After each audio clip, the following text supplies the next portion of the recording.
Do I have to hit the goddess?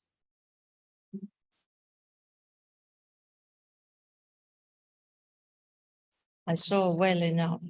You know, I want you all to know I had eye surgery, so I'm kind of blind as a bat and half and half.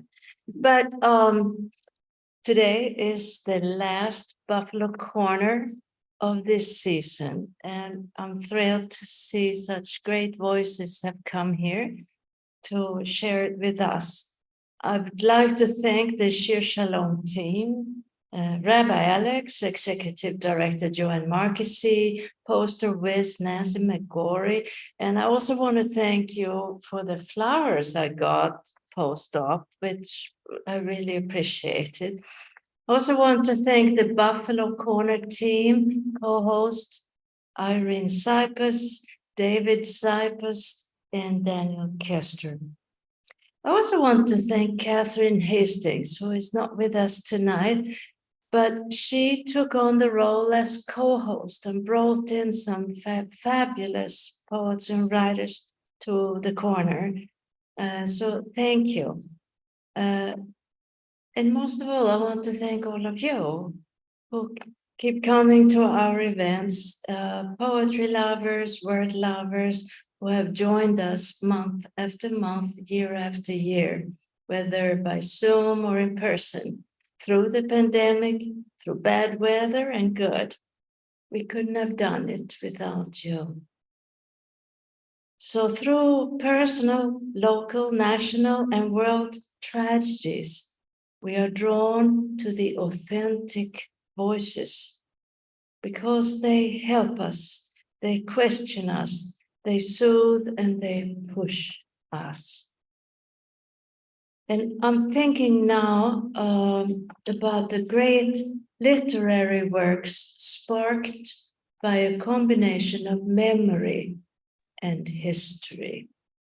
From Boris Pasternak's Dr. Zhivago to Alexander Solzhenitsyn's The Cancer Clinic, from Ralph Ellison's Invisible Man to Toni Morrison's Beloved, from Salman Rushdie's Midnight's Children to Michael Ondaatje's The English Patient. As for poetry, I can't even think for all the poems that come to mind. The difference between history and memory is one of desire, of direction and degree of desire. History, they say, is mostly written by the winners. Their desire is to look grand and successful. Their act of writing is an act of domination, of aggression, also of erasure. Their focus is on the future, on how other generations will judge them. Memory or memoir, on the other hand, is written to hold on to what is already gone, already erased. It wants to replace and restore what is lost, worrying about how those who are gone will judge them. They are submissive. They come in peace, trying to repair what's irreparably broken. They're looking back in time. So I invite you to hear some interesting voices on this tonight. Please, Rabbi, would you begin for us? Oh, yikes. See, I can't see a thing. I'm sorry. Well, it is my honor, and I can't think of a greater act of bravery than a poet coming out here just after eye surgery and reading. Having been up here blind as a bat without my reading glasses, I understand exactly what that's like. And I admire that. How wonderful to have, and what a terrific season we've had this year. It's been wonderful. I think poetry is something we need in this world. There's so much sadness and pain, and we need to have some beauty that's with it as well, or at least consolation that poets often offer us. This one was written, as so often in my poetry, while I was walking my dogs. And was looking at the branches of the tree, not as stationary, but as reaching out. It's called Trees Yawning. I don't know when I started seeing the branches reaching, tall oaks with robust limbs, not just balancing wood, but moving, striving, wanting. Thin branches of Austrian pine sprouting upwards, things we think of as in place, actively growing, reaching towards an unknown heaven, unseen sky, or simply extending. My kids, as small as they are, grab tight to them, swinging fast on broken maple bark, flying off into strange strings of grasses. Once you see such majesty, you cannot unsee it. The world and all that she contains stretches upward like a vine, along the sides of a fence, like the pink flower of a lily pad in early June, letting loose on sweating air, dormant, waiting to be released.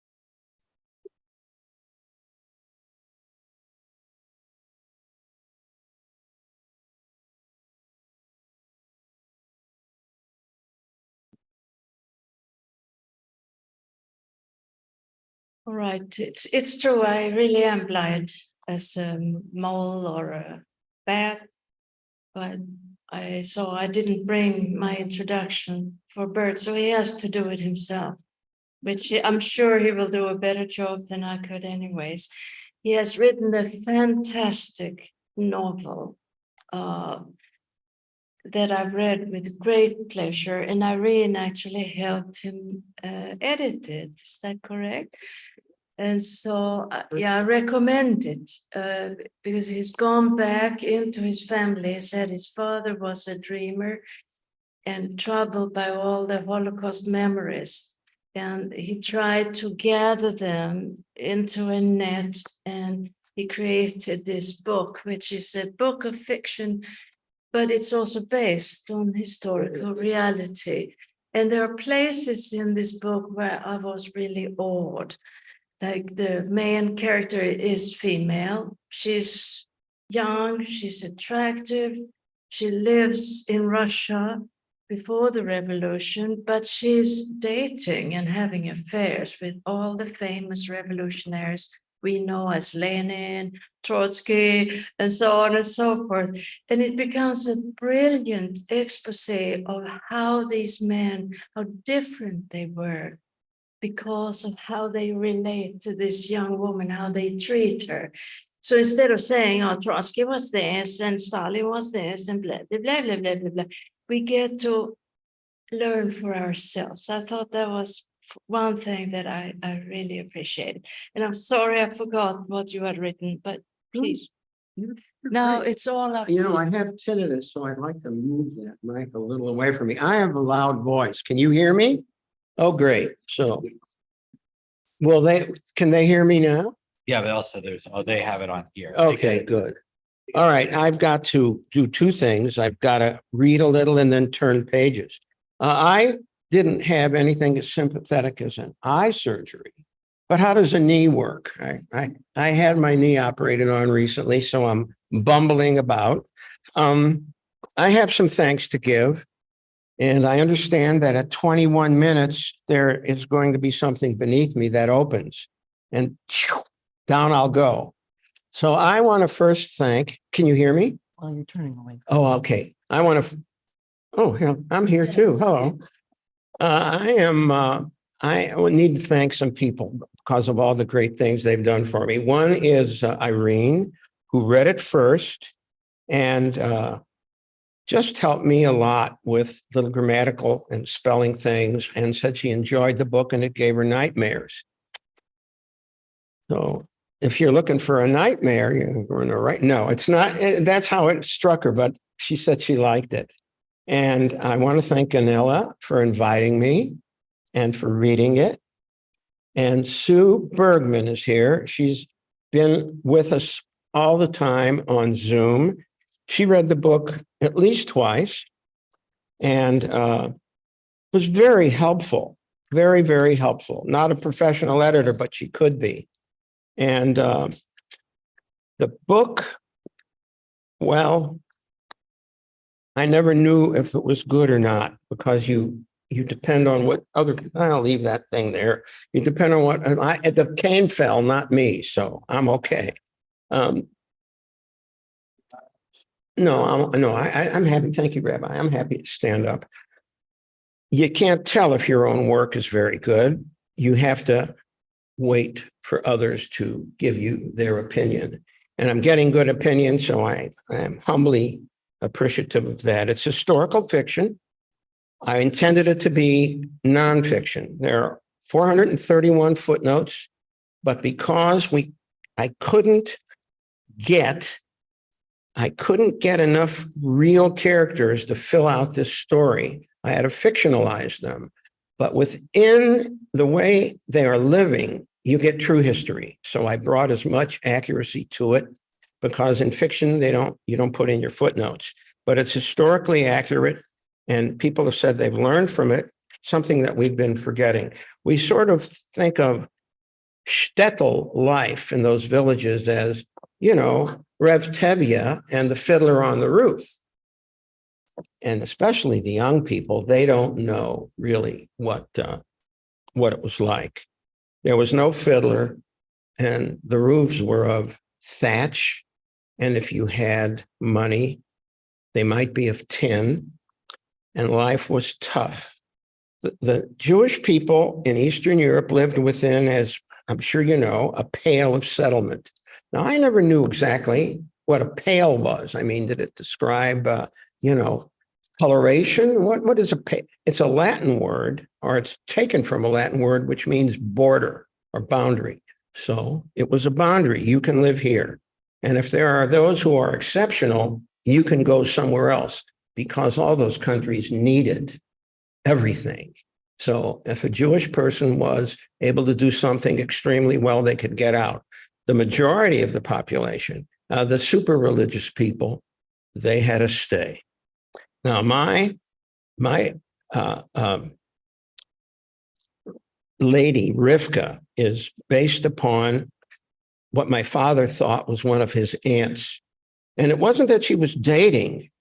She was actually raped. And she did fall in love with somebody later, but she wasn't promiscuous. It's just the way her life went. And she suffered a lot. And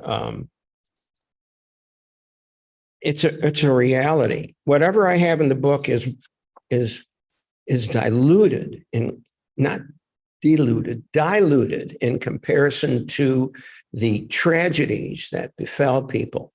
Stalin, who figures in here as a minor character because it was before he took power,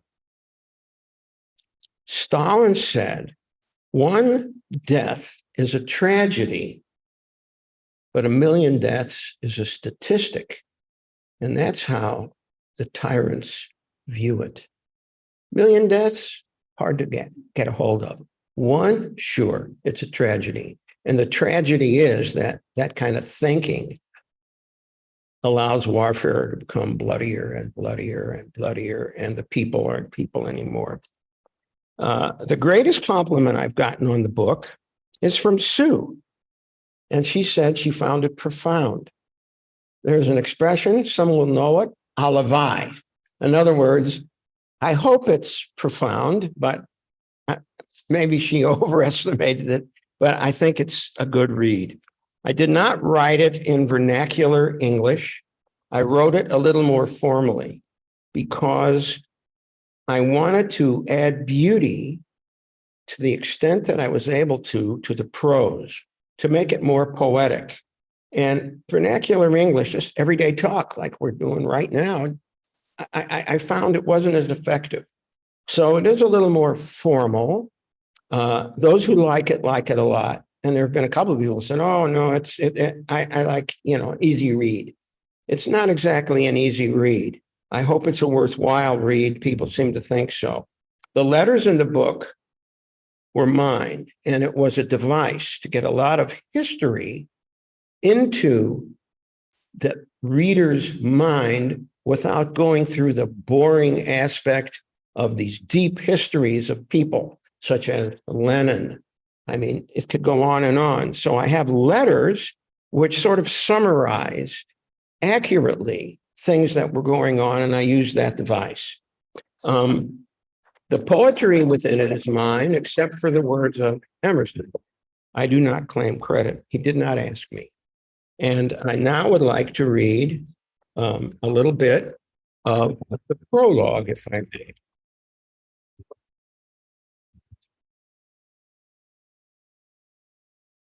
Throughout the night, I refilled the cleft I dug into the earth, meticulously packing the soil so no telltale sign would show from above. At last, as dawn was breaking, I was finished.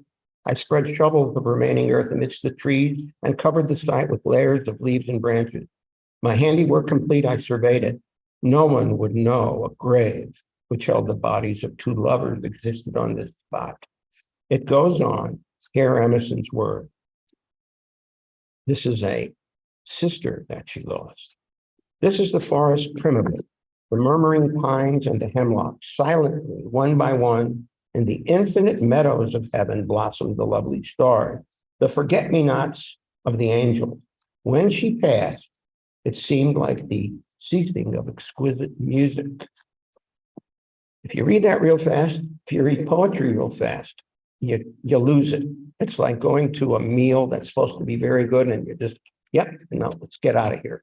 So I want people who buy, I suggest that they just try to digest it a little bit more slowly than they might read some books, and I think you'll get a lot out of it. And to finish this portion, I'm not doing all of it.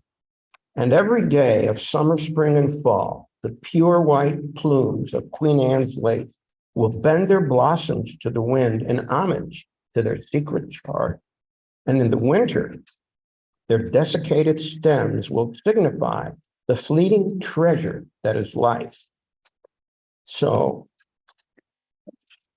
I'm hoping that those words become somewhat moving. Now I'm going to move on at best.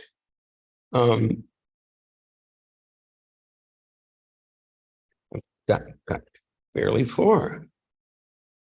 So I'd like to do a little more reading from pages 8 and 9.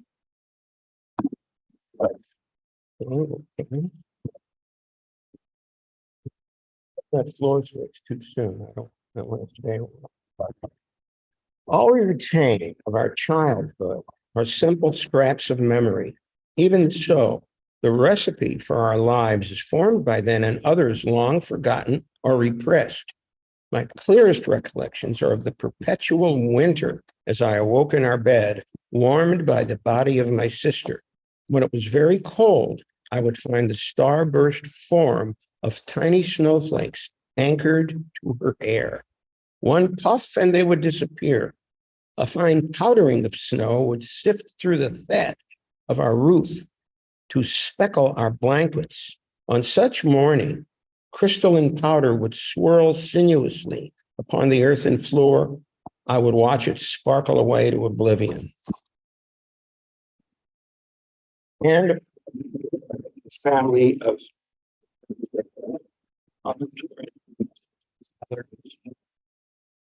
one of the guys in the village, they want boys. Her cousin Isaac is her age, and he's gone on with his education, but they're not letting her, and she is not happy about it. Within the greater boundary, smaller boundary, imposed by the culture and the tradition which Rev Tevi is saying about, basically put women as you all know, into a secondary, if not tertiary category. And what was expected of her was what her mother did and her grandmother and her aunts. And she wanted to escape that. And does. So what happens is one of her sisters, not the one that we talked about earlier, but an older one, married a non-Jewish boy. No, he was Jewish. Forgive me. I'm talking about somebody else's book. He was Jewish, and he converted to the religion of, Eastern Orthodox Catholicism. But it was, and he said, I can't get out of here, but now that I've done this, be able to go and study, I want to become something. And if I stay here, they're not going to let me go. I'll get arrested. I'm still a Jew. Think of the Marano. I'm still a Jew. And I will practice it, and I will desert this other faith as soon as I am able to. And her father, his scholarship bore with it the arrogance of certitude. And he said, and your children, what will become of them in these other places? Well, the risk was palpable. They thought that these children would not grow up Jewish, or that their children would not grow up Jewish. And so they banished her. It was a banishment that you've heard about. Her and her husband's ritual demise. No, mainly hers, rabbinically approved, far worse than actual death. For this loss bore with it my sister and her unborn children. They are dead, my father whispered in a tone which bore no hope of absolution. He and my mother tore their garments. Their names went unmentioned. Our single mirror was covered to banish all vanity during mourning. These were deaths beyond the scope of normalcy. For if ever the living dead were to be found, it would be among those to be. For me, it was as if sister had thrown into the pool and then erupted from it, gasping, pointing at our father, who would never beat us, but knew what strings to pull to break a child's heart. His parting words to her, would thy mother have brought forth a stone from her womb than ever to have given birth to thee? He was always aptly biblical person. And let's see, I still have a little time, yes? Okay, thank you. I'll read you a little bit about her birth. I was delivered as an offering to this ravenous world, hands of a midwife, who, like her predecessors, lived a life of superstition, often masquerading as a higher power. As I strangled on my own eruptions, she ministered to me as best she could, but I failed to cry. Instead, my chest retracted and my nails turned blue. I struggled to breathe. Resignedly, she slid me to the floor and jostled me beneath the bed whereon my mother lay, weakly nodding her assent. What was one more creature added to the toll of this treacherous life? She had no fluids left to offer to the dead. But lo, was that the wind squealing at the window pane? Outside it roared, whistling eerie melodies in every crack and crevice. There it was again, the midwife and my mother, locking eyes, shared a spark of hope as I was retrieved, demonstrating inklings of survivability, still attached to my placenta. Just in time did I burst the gelatinous dam, seeking to claim my newly situated soul. Perhaps the swirling storm had trapped it in the dusty room. Thus, through my own determination to lay claim to my faith and my fate, I was enshrouded by our God within his bulky cloak. In the unheeding farce of our lives, I was condemned to exist for a while. Another poor player, strutting and fretting, acting out a tale uttered by an idiot. A tiny speck, sole survivor of 250 million flagellants, triumphed for an instant, a traveler through time. One more, if I may. And then I will move it. So let's see, find it. Well, let me have time for one work on the lab. Let's get the figures in the lab. Here's it. And there are many exciting scenes, I think, in the book. This is one of them. Let me get to it and I'll do it.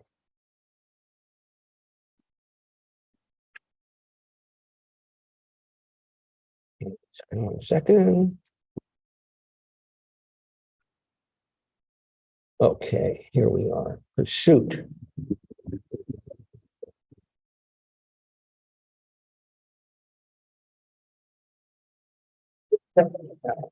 There are secret passages.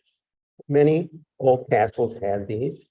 There were to be escape routes, places to hide in case of invasion, which was not uncommon. In this palace, there are such passages.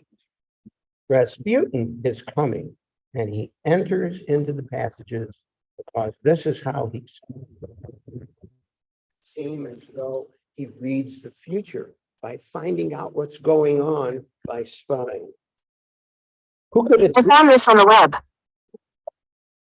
Don't find it. Who could it be? Anastasia said. And she says, I think I know. It was then I heard a muffled laugh. The monk, he was near. As he approached, he spoke in an exaggerated whisper. Hello, darling. I saw the glimmer of a smile upon Anastasia's lips. She knew her game. For her, this was a game of hide and seek. I was terrified. We bolted, lurching, catching ourselves up against the wall. Run. I tried to push myself past Anastasia. Do not run, my darlings. Wait for Father Grigory. I will bestow God's blessing on you. Wait for me. I have seen you as God made you. Don't you know? I watch over you when you are sleeping. I saw the glow of torchlight increasing behind me. Anastasia stumbled. I fell on top of her. Quickly, I pulled her upright. Run. Rasputin wallowed joyfully in my predicament. Run, he mocked. Run where? Where will you go, my little bird?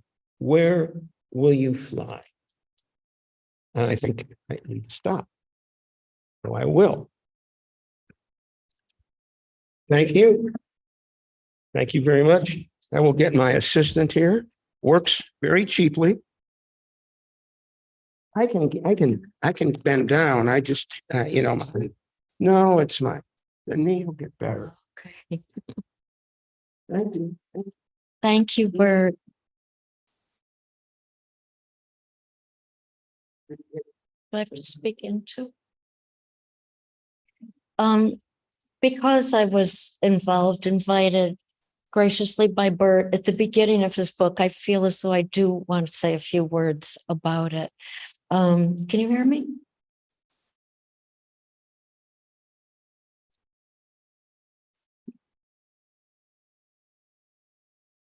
Thank you. Thank you, Daniel. So I just want to say, do read the book. The rape at the beginning of the book was, for me, the initial descent into the darker shades of night. There is horror and beauty in the book, and it will stay with you. It will stay with you. What you will take from it, much that you learn or are reminded of historically, and you will also take a great deal emotionally and empathetically with the very vivid, strong characters in the book. So I recommend it. It's not light beach reading, but it will enrich your life and your knowledge. So,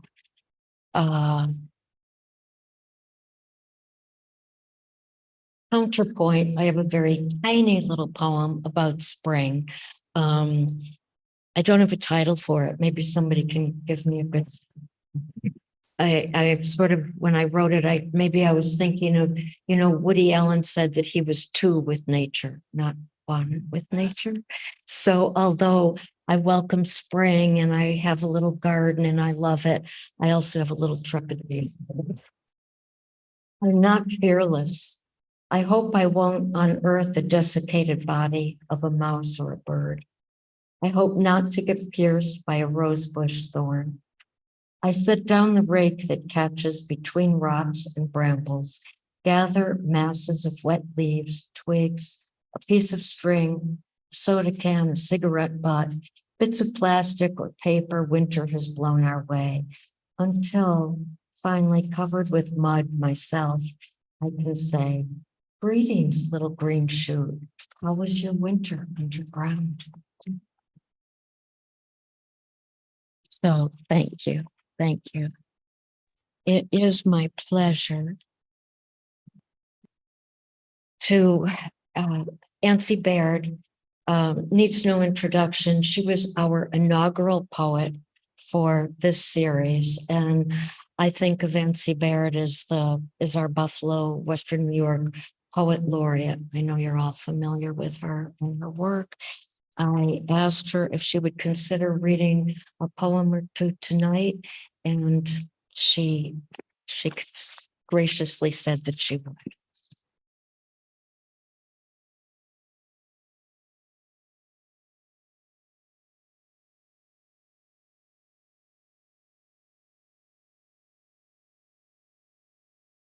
Actually, I'm only going to read one poem.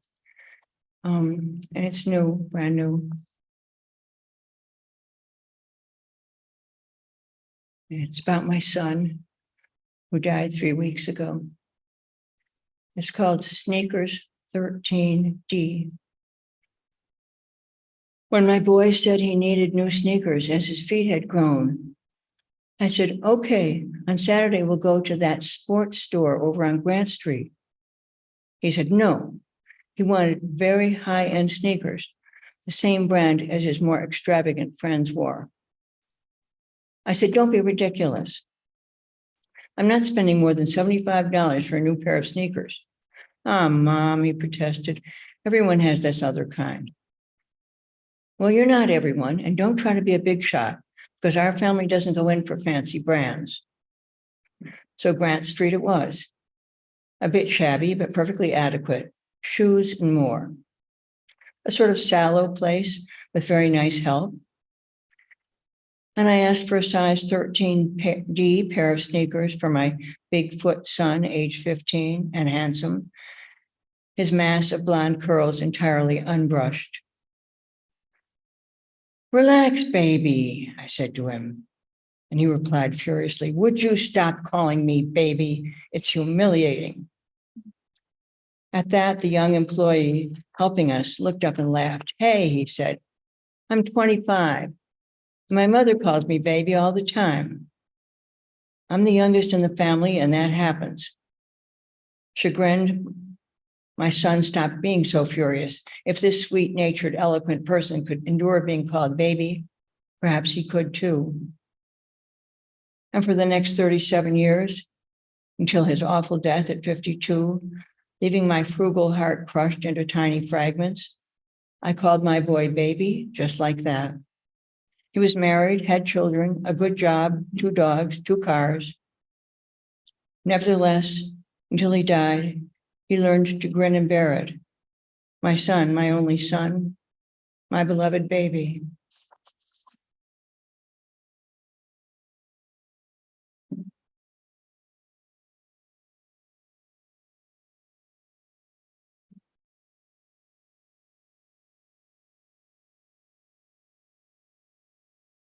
Thank you, Nancy.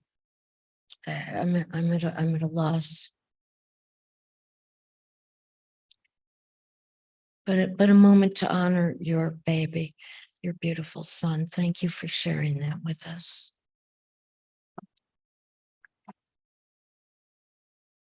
Our other featured reader is also a very central figure in the poetry community in Western New York and has been for years. I was intimidated to meet Sherry Robbins. Sherry is a poet, a teaching artist, and a freelance writer. She has conducted creative writing workshops through New York State and abroad since 1977, and she works with hundreds of students each year whose lives she touches deeply. Sherry was named the New York State Teaching Artist of the Year for 2005 by the Association of Teaching Artists. She received just Buffalo Literary Center's Literary Legacy Award in 2012, and she was honored by young audiences for teaching artistry in 2006 and 2013. Sherry is the resident writer of Gay and Lesbian Youth Services of Western New York and the project coordinator and teaching artist for several long-term public school residencies. Sherry has conducted professional development courses for teachers, centers, business groups, and organizations working with special needs populations. She is also an arts and education consultant for the University of Coimbra in Portugal for Portugal's Belgés. I should have asked you before, Center for the Study of Arts and for the Lorca Foundation in Granada, Spain. Wow. And I know that Sherry worked with Ansie's class at Buffalo Seminary for years. You might say more about that. So these two fabulous poets are to me. As the owner of Orchard Press and co-owner of Weird Sisters Press, Sherry printed letterpress works of poetry for her own and for other small presses. She has 3 books of poetry, Underworld, Snapshots of Paradise, and Or the Whale, as well as dozens of poems published in literary journals and anthologies here and in Spain and Portugal, including Earth's Daughters, Salamagundi, Denver Quarterly, Poets at Work. Sherry will show her book. Honestly, my voice is so choked up after to follow Ansie and Bert. So, Sherry.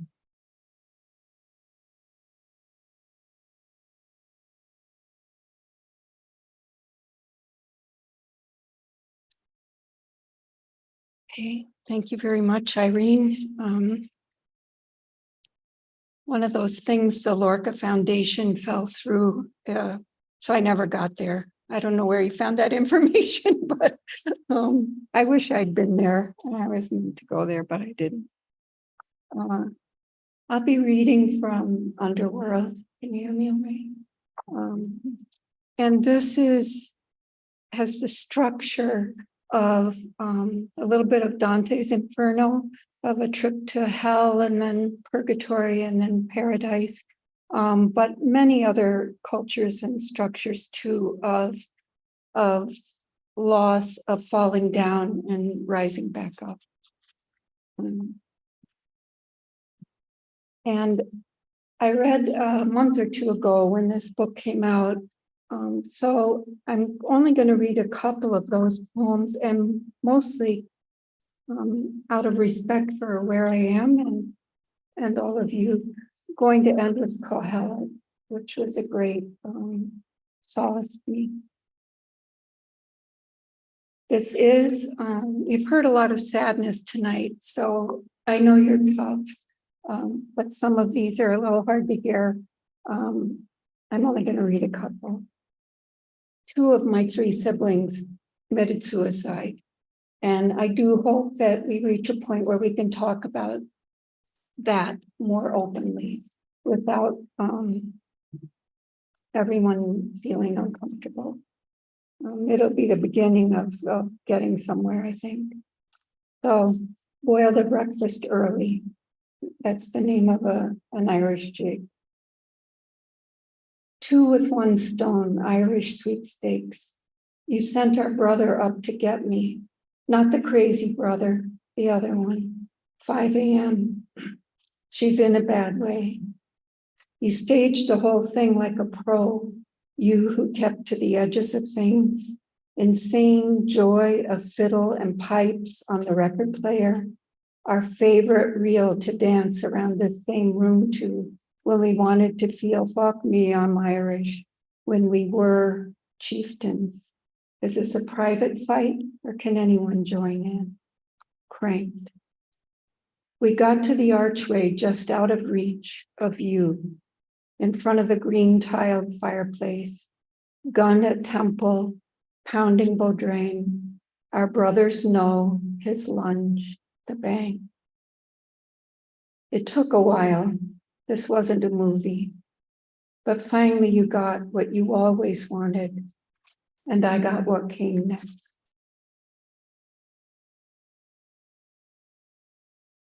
A script.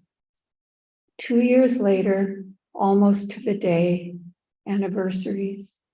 Our crazy brother Jim put a shotgun in his mouth and I guess with his toes pulled. Dad and I mopped and wiped and swabbed the floor of his little house, but blood kept seeping up from underneath the old linoleum. Finally, we just let it dry. A dry soul, says Heraclitus, is best. I think you shocked him into almost sanity by going first, beating him to the punch, or sanity shocked him with its dull pageant, firmed his resolve at 33 to act. Anyway, that second shot is the one that brought me at last up, as if by sacrifice, by miracle, by a surfeit of pain. I don't want to say these things, the dreams I've been having. We ate food from different soil, drank milk from different cows. I got lucky, if you can call it that, born first, batting cleanup, having words. In Jim's room, there were notebooks, dozens of them, every page filled with the language, the script he invented. He would say learned to record alien transmissions. I held on to them for years, maybe. I don't want to be flippant. These are by now old stories. I bump into you both around purgatorial turns, and you seem fine, natural, happy to indulge my talking problem, forgetting me before the next bend in the road. I am the one who gathers and binds the bits of story you let fall. I am the one pulling back the reins of night's fast horses. And then the ride. My version of coming up from the underworld, this is also based on an old Sumerian cycle of Inanna's descent to see her sister in the underworld. My version of coming back up is my incredible husband, Tom, and I took the zip line down Niagara Falls Gorge. So it's kind of an upside down and backwards version of an ascent, the ride. Buckled into a black pouch slung from cable by 3 hooks, helpless, strung up between 2 falls, somebody, a voice, behind and to my left yelled launch, and down I went. Slow motion falling into a gorge. Starfish your limbs, a voice warned, against all instincts to curl up, against the grammar of verbs, and I did, starfish and fall, belly up, splayed, defenseless, toward that roiling, rock-cutting, country-dividing, suicide-inducing river, all the way down to the bottom, the other side of death. And then Kohelet, which I love. I'm so glad I came across this version, the original version of what others know as Ecclesiastes. The translations just made, the word choices just made a lot more sense than Vanity of Vanities. So 1, rain, rain, rain, sun. The filled-in well breathes and shifts its weight of weeds and earth. A well again. Breath, mere breath, all is breath. Yes, everyone has cancer. Yes, everyone has the name of love tattooed on her wrist. Diane say, it pulses with the breath and becomes a girl again. Havel, Havelim, breathiest breath, vaporous vapor, lightest breeze, vanity of vanities, emptiness. Who says wearisome? Why vanity? Rain, then sun, then rain, vapor on the window, breath. I have been queen over the wind. My heart rode it around and around, spinning wisdom from the august and the mud-born alike. Around and around, seeking the new, there is nothing new. Searching for the ancient, nothing is remembered. Spinning and spinning my heart's wisdom from dark fibers and light. The wheel of breath, who calls it woe? And 2. What if you began with death? Let the wind shift, let it blow where it blows without chasing. You made no great works, no gardens, no pools, no merriment, not fashioned, fermented, simulated by slaves. Knew no pleasure, not chilled by death, and this knowledge you call wisdom. Begin with death, we do. We dancers and miners, farmers and builders, pop the cork, let the table sag, fireflies light the woods and nightbirds sing, and my love's dark eyes are merry, his skin warm. Summer is sensuous because of fall. Winter sparkles and spills into spring. Begin with death. Trouble and loss are the givens. Make your own works with your own hands. Listen with your fingers. Grown out of the dark and sinking back to it, the earth's bright gifts have something to say to you. And 3. The radio, far off, indistinct, lulls me back to sleep. For now, for summer, the time to get up is any time. The voices far off means someone is awake, someone is doing, and it is safe to be asleep under some man-made equivalent of feathers, dreaming of a black dog with ferns sprouting from the crown of its head. A happy dream. Dog, ferns, dreamer, innocent of time, free from meaning, all alive on the same sunny hill, under which who knows what dreams and works are buried. And then 4.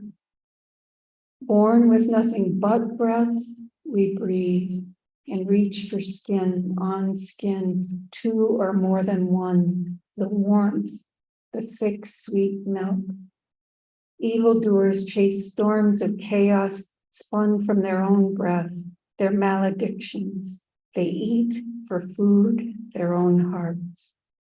A little milk, a little warmth, 2 bodies pressed together against the wind. We are a cord braided, you and I, and something else, 3 or more than 2.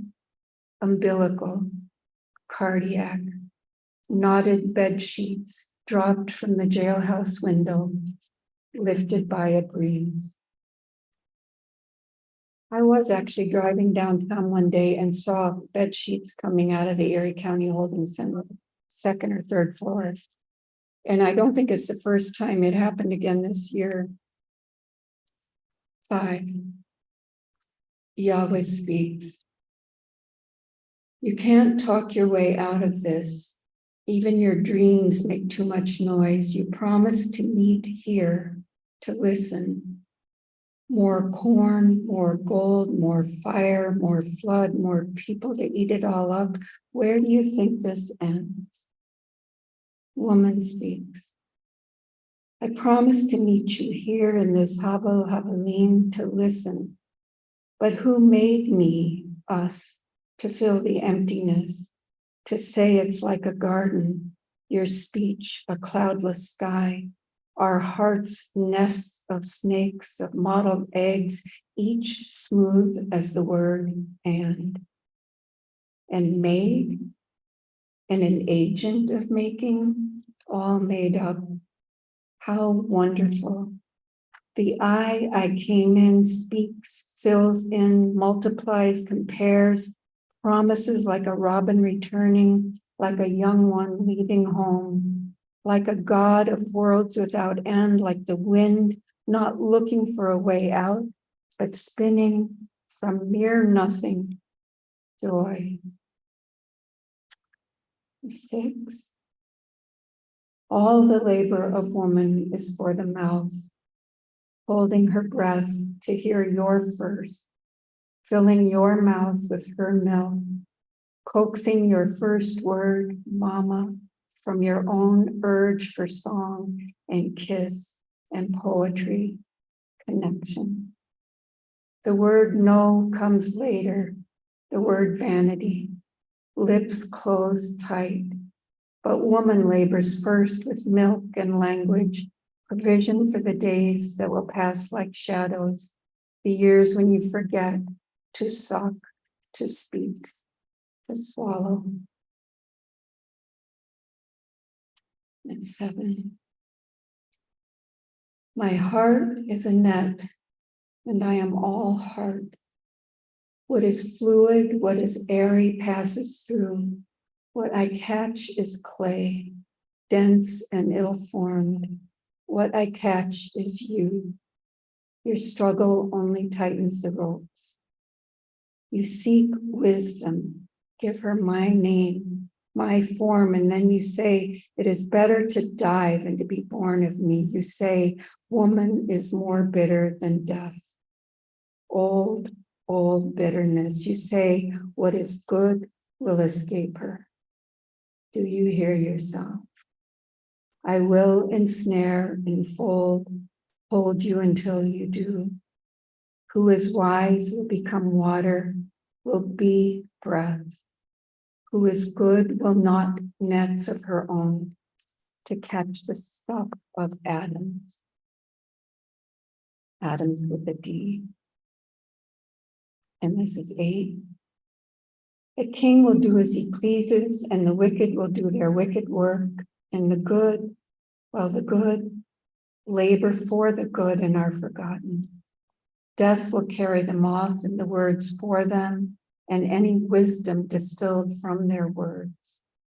Death will carry us all off with our hard-earned wisdom and our stubborn foolishness, but not just yet, not this moment.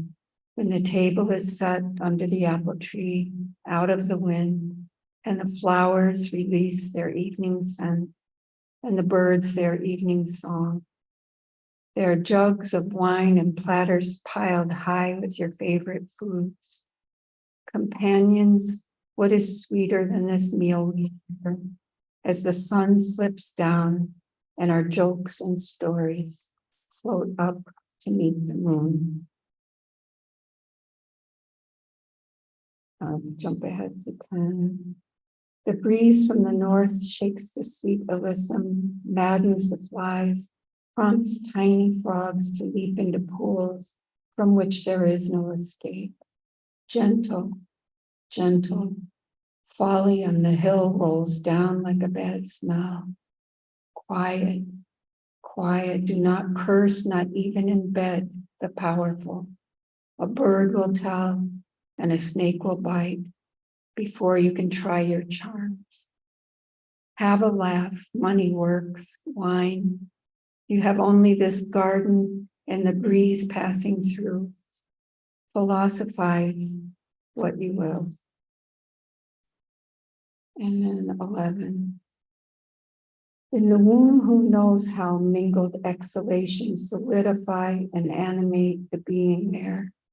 It grows, unfurls from its given code, a little emptiness left for surprise, to make bones to synchronize its heartbeat with the earth's breath.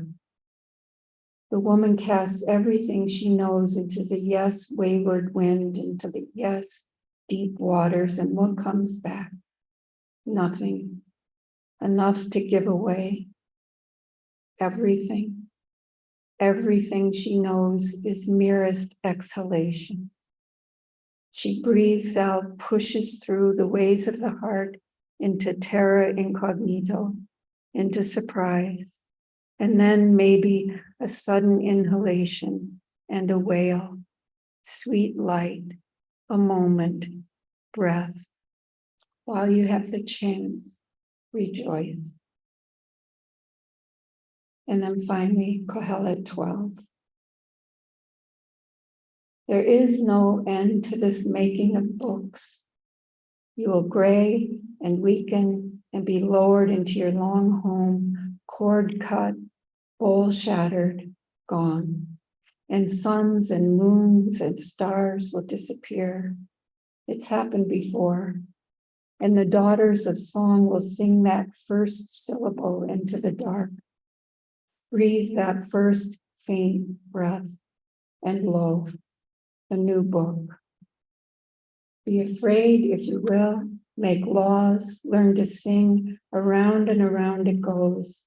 Something somewhere will be young again, and the apple tree will blossom, and the birds will build their nests, and there will be light, breath, mere breath, wheel of breath. Thank you.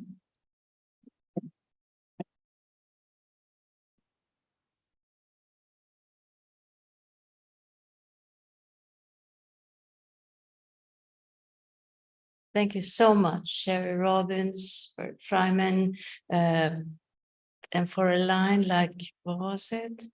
Your speech, a cloudless sky. Now I will wish for such speech this summer. It's what we need. In the meantime, I will wrap up later, but first we always do make some time for questions and answers.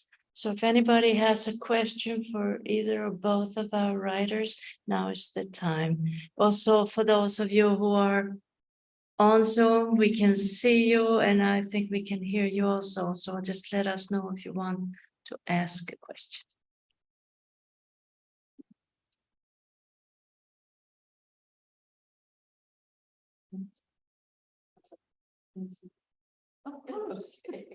I thought, maybe both writers could tell us if you're on Zoom, you obviously can't purchase a book in the lobby. So maybe both writers could mention where their books are available. We have books here.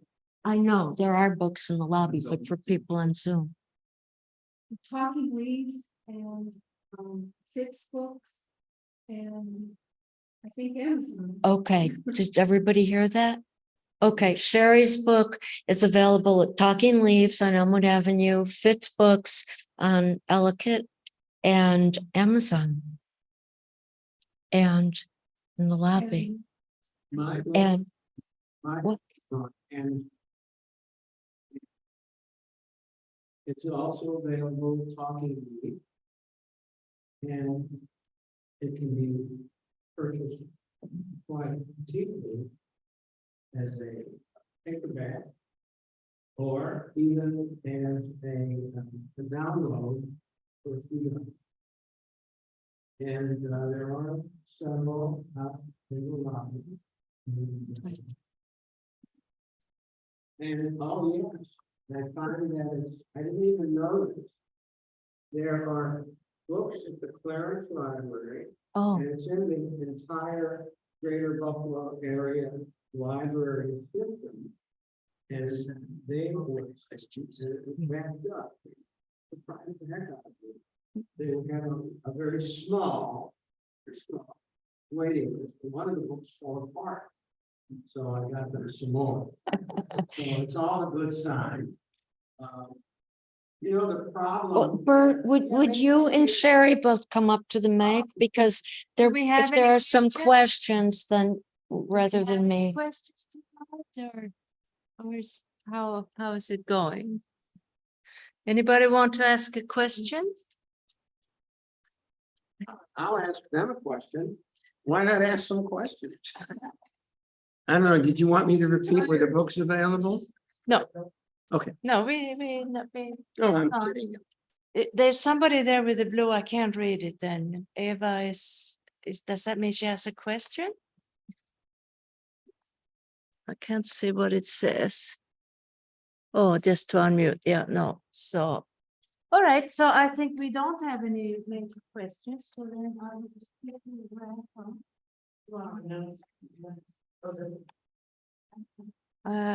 I usually do the intro and the wrap up. And this is now, we will take 3 months off, 2 months, yeah, July and August. And we will resume on September 28th. So it's a week later because of the Jewish high holy days and everybody's too busy. So September will be a week later and then it's every third Thursday of the month through this year. And Irene and I have a long list of wonderful writers, both local and others, who will be featured, and we just have to puzzle it together. I don't know if there was anything else. I wanted to read 2 poems because we're talking about history and memory. And thank you, Sherry Robbins. It's the first time I've heard you read, and it was very moving. Thank you. And you fit right in with this thought I had about history and memory in so many ways. So here's a poem that I wrote a few years ago called My Declaration of Independence. I wake up to an acrid smell of burning rubber, a man screaming, whether from fear or pain, I don't know. Smoke and running feet in the dark.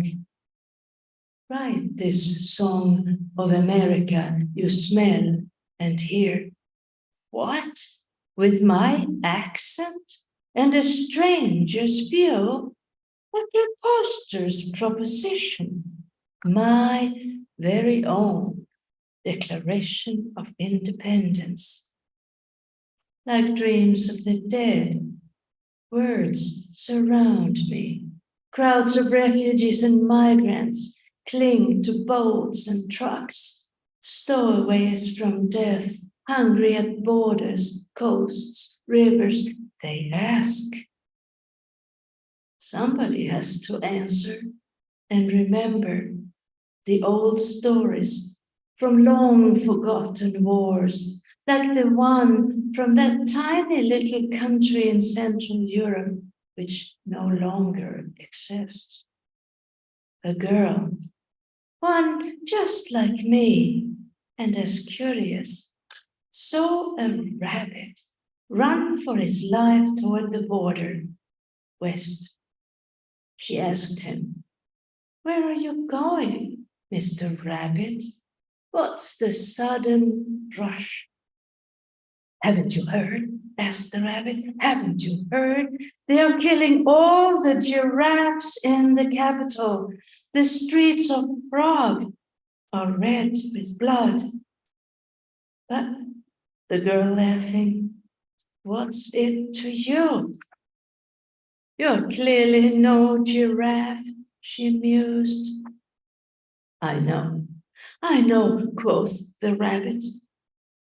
"But you just try telling that to them," he shouted and ran on. Science importance when comedy takes tragedy's face. The devil himself sits in a fat, big, white house and rules by hatred, division, and contempt, stirring up trouble wherever he goes. You who must eat with him, you, I wish an extra, extra, extra long spoon.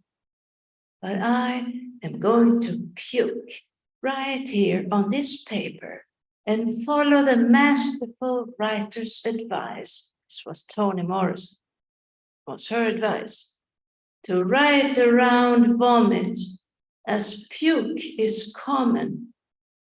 A great turn of phrase, rare. Let the stink, like the smoke of burning petrol and rubber, disturb you between the lines and interrupt your polite conversation. I want protests, fists shaking, and grunts of disgust. And here's a true story from my hometown. When I grew up, we did not have people living in the streets. So when I came home, when the first wave of migrants from the east came to Scandinavia, it shocked me. And this is a true story. My daughter and I were walking in my hometown, probably in January. A winter's tale. Head down, a man sits on the frozen asphalt. When he looks up, I see he is younger than my girls. A scar divides his face from his forehead down the left cheek. A whip, a sword, knife in the dark. A right-handed assailant from the looks of it. Our eyes meet, but he says nothing, doesn't move. I carry in my bra a $50 bill for emergencies, still warm when my hand touches his, avoiding the beggar's cup. Like all journeying children, he wants to know, are we there yet? When will we be home? Thank you. And thank you so much for supporting the Buffalo Corner. Irene and I are grateful. Rabbi has to leave. Sometimes he has to go and do other things. But I hope to see you all in September. Thank you for coming today. Thank you, Bert. Thank you, Sherry. And yeah, that's it. The end, as they say, for this year. Yes, have a good summer, wonderful, full of healing for those of us who need it in various ways.